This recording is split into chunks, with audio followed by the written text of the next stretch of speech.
जय माता की दोस्तों, स्वागत करते हैं आपके अपने चैनल टीज रीज भक्ति भजन में। तो आज बात करेंगे दोस्तों कि सपने में देवी देवता दर्शन देना क्यों बंद कर देते हैं।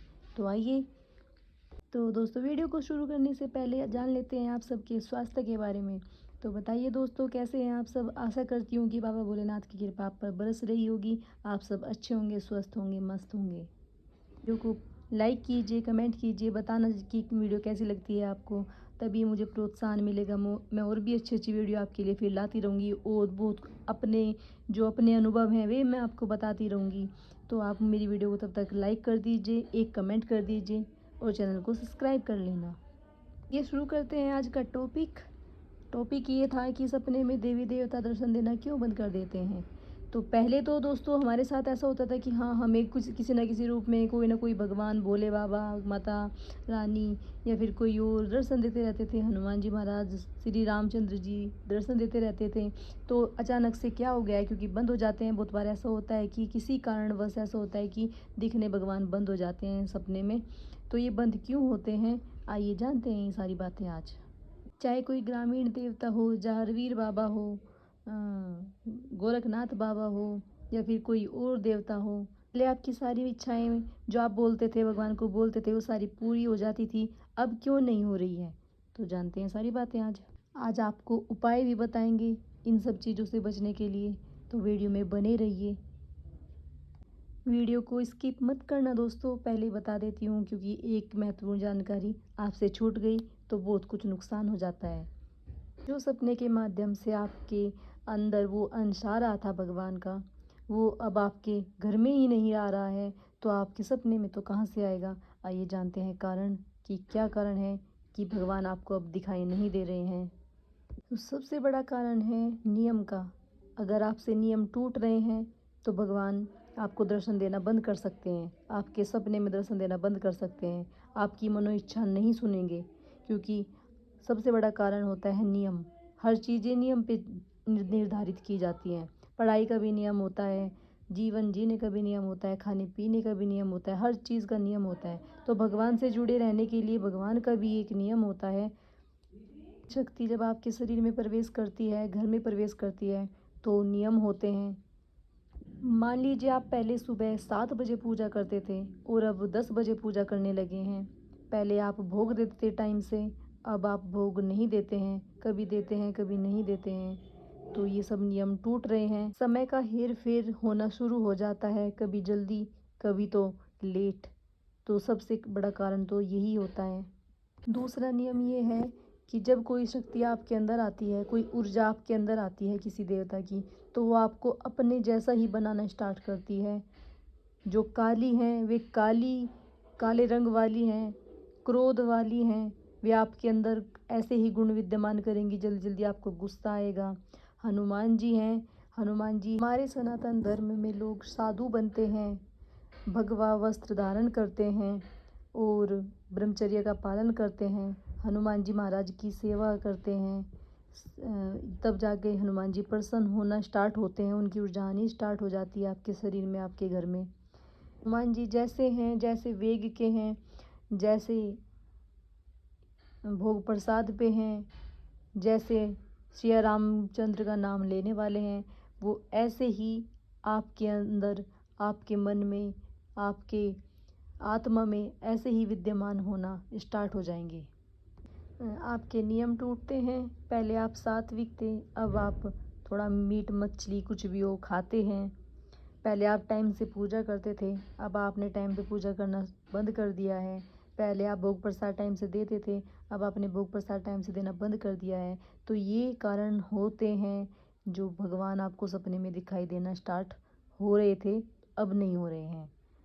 जो हम साधना करते हैं, पूजा करते हैं, हमारे मन में गलत चीज़ें नहीं आनी चाहिए, गलत विचार नहीं आने चाहिए, किसी के प्रति गलत भावना नहीं आना चाहिए। कि जैसे हम पूजा करते हैं, बैठते हैं और कर तो रहे हैं हम पूजा, और ध्यान जा रहा है हमारे पड़ोसियों में कि उसका अच्छा नहीं होना चाहिए, उसको अच्छी चीज़ नहीं मिलनी चाहिए, उसका नाश हो जाए, उसका फलाना फलाना डिगाना डिगाना हो जाए।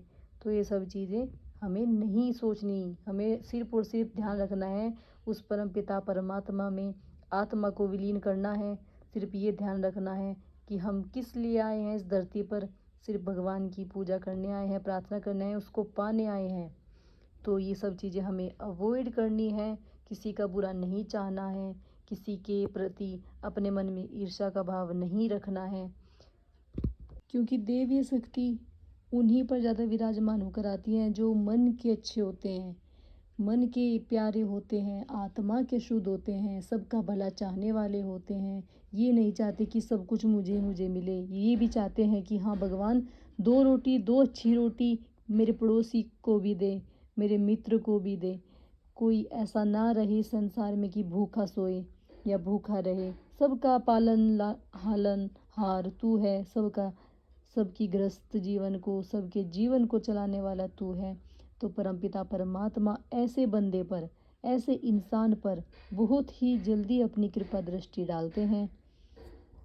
अगला कारण होता है दोस्तों कि अगर आपने किसी दिव्य शक्ति का अपमान कर दिया, या फिर आपके घर में किसी सदस्य ने भी देवी शक्ति का अपमान कर दिया, किसी भगवान की अंश को किसी के ऊपर जैसे आ जाते हैं, भगवान के अंश आ जाते हैं, हनुमान जी भी आ जाते हैं, माता काली भी आ जाती हैं, और गोगा जाहरवीर भी आ जाते हैं।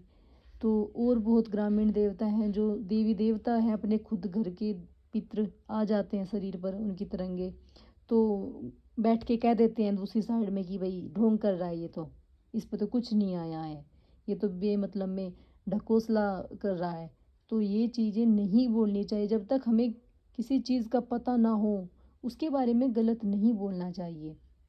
अगर गलत बोलेंगे तो अपना ही नुकसान होगा। अगर भाई हमें नहीं इसके बारे में सच्चाई पता है, तो हमें गलत कहने का भी अधिकार नहीं है।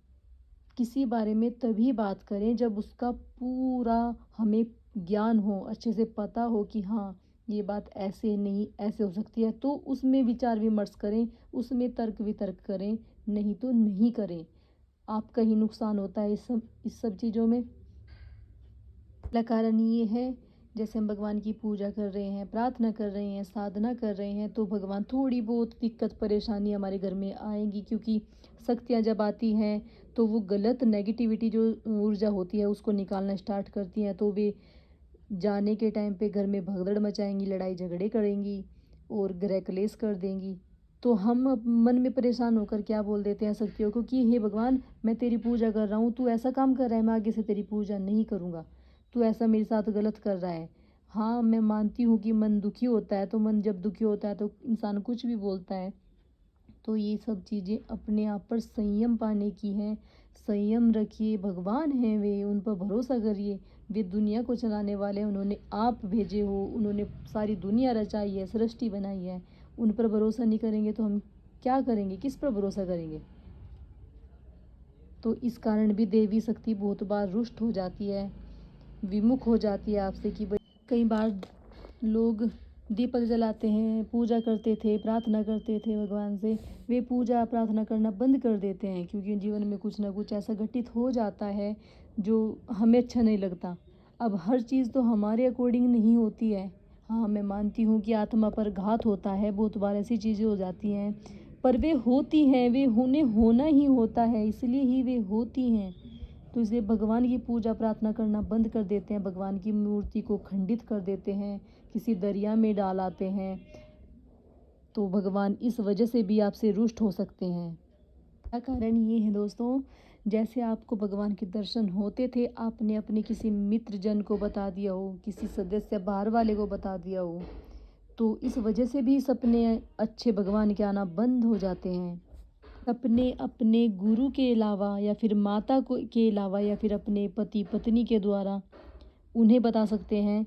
नहीं तो किसी को भी नहीं बताने चाहिए अपने सपने, क्योंकि ये हमारी आत्मा होती है जो डायरेक्ट परमात्मा से विलीन होती है, और हमें ये नहीं पता कि सामने बैठा इंसान क्या है, कैसे है, कैसी आत्मा का है। तो वो इस कारण भी आपको सपने दिखाई देना बंद हो जाते हैं, अनुभव होना भगवान के बंद हो जाते हैं। तो हमें ये चीज़ें भी अवॉइड करना चाहिए कि सपने अपने किसी को ना बताएं, बिल्कुल भी ना बताएं।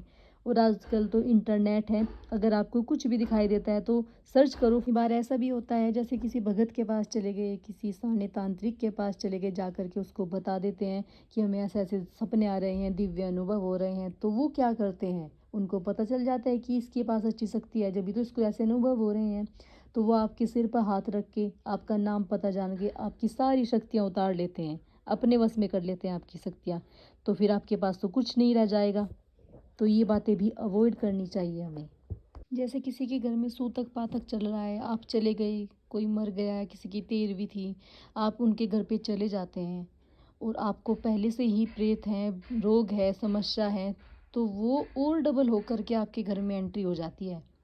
तो प्रेत आ जाते हैं, प्रेत आकर के आपको पता है, फिर प्रेत तो प्रेत ही है भाई, वो तो हर इंसान के साथ रहने वाला है, माता काली को भी धोखा दे जाता है। तो प्रेत से बचने के लिए आपको दिन प्रतिदिन संकल्प लेकर के भगवान के सामने आपको खुद को समर्पित करना पड़ेगा। तब आपकी पूजा प्रार्थना धीरे धीरे धीरे धीरे स्टार्ट हो जाएगी चलनी। और सबसे बड़ी बात ये कि आपको किसी चौकी पर, अच्छी कोई चौकी हो, उस पर जाना चाहिए। किसी भगत को, अच्छा जो भगत हो उसके पास जाए, उससे अपना इलाज करवाएं, अपने घर का इलाज करवाएं। तब जा कर के आप और जो आपका परिवार है वो प्रेत से मुक्त होगा, आप पर दिव्य कृपा प्राप्त होगी। सब चीज़ों से बचने के लिए उपाय ये हैं, आपको 1.25 किलो आटा लेना है, उसमें चावल मिलाना है, उसमें मीठा मिलाना है, उसमें तिल मिलाने हैं, काले तिल। और वो किसी गाय को या फिर किसी कुत्ते को तो रोटी बना कर के देंगे, गाय को भी रोटी बना कर देंगे, या फिर गाय को उसके घास में मिला कर दे सकते हैं। चींटियों को जा कर के दें, मछलियों को दे जल में जाकर। ये सब चीज़ें देने से आपके जो अंदर, आपके घर में कोई नकारात्मक चीज़ आई है, आपके शरीर में कोई नकारात्मक चीज़ आई है, उसका प्रभाव होना धीरे धीरे कम हो जाएगा। पक्षियों को सतनजा दें। सतनजा आपने सुना होगा, उसमें चावल होते हैं, उसमें दालें होती हैं बहुत तरह की, उसमें अनाज होता है। और दुकान पे जा कर के आप बोल दोगे कि भाई सतनजा चाहिए हमें, वे आपको दे देंगे करके। तो पक्षियों को डालें, मंगल और शनिवार को डालें। ऐसे ही जो आपका 1.25 किलो आटा आपने बनाया है उसकी रोटी बनाएं, या फिर सूखा हो तो उसकी गोलियां बना करके रोटी बना लो। रोटी तो कुत्तों को जाएंगी, गाय को जाएगी। और जो गोली है, गोली अकेली बनाओ, उसकी छोटी छोटी सी गोलियां बनाओ, उसे नदी में दे आओ, उसमें मछलियाँ खाएंगी। और सूखा अगर हो, बिल्कुल सूखा हो वो, तो उसको दें फिर चींटियों को। इससे धीरे धीरे करके आपके घर की समस्या जो है वो ख़त्म होना शुरू हो जाएगी। तो दोस्तों हमें दीजिए अब अलविदा। कल फिर मिलेंगे एक नई वीडियो में, नई जानकारी में। तब तक आप पर सभी पर भोलेनाथ की कृपा बनी रहे। जय माता दी, जय माता दी, जय माता दी। हर हर महादेव।